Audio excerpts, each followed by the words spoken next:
Alright, so this is a voiceover being done in post, but basically I start off taking Blender 5.01 and dragging and dropping it into the folder. Once it's here, I click to replace the previous installation. Now the thing about Macs is I'm still inside a Finder, which means if I go to Go and I begin tapping the Alt key, you can see that the library option is exposed. So while holding Alt, I can click on library, and that will bring me to the library section of Mac, where I can scroll up to the top, go to application support, and then delete the Blender folder. Sometimes previous installations can cause complications whenever it comes to installing things, so for the sake of simplicity, we just have people delete it. Of course, you can also rename it, but deleting it is also an option.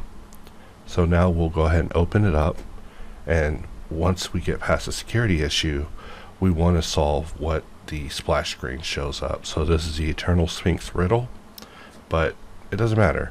And normally I would resize the window, but in this case I accidentally exited, which I didn't mean to do, but we're just going to bring it up. It's just very strange to have resize up in the top left of Windows compared to Windows, but here we're resizing things, and we're just going to pull that off to the side, and I'm going to press Shift H in order to hide everything else in the viewport except for the cube. It's just, I never am cutting the light or the camera, so it's no need for me to see it. And from here, I'm just going to drag and drop Box Cutter, install that. We will drag and drop Hard Ops, and then install that. And then finally, we will drag and drop Insolve and install that. Now we have the trio of tools installed, and we can see that via their icons over in the T panel.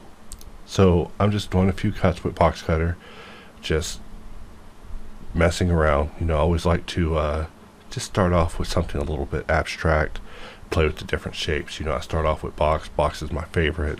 It's the most affordable shape. And then comes the wedge, which is an affordable box. And so now after mirroring it, I'm going to alt-click dice in order to bring it up with Smart Apply off the bat, meaning that whenever I exit to twist, everything is already applied, making me able to transition this into a twist object relatively easy. But just like that, we have confirmed that the installation of Hard Ops and Box Cutter has went through successfully. Basically, it's just a matter of starting the tools and utilizing the queue options whenever it comes to getting started with Hard Ops and Box Cutter. But hopefully that should illuminate a little bit more of the process, give a better explanation, as well as provide slightly better audio.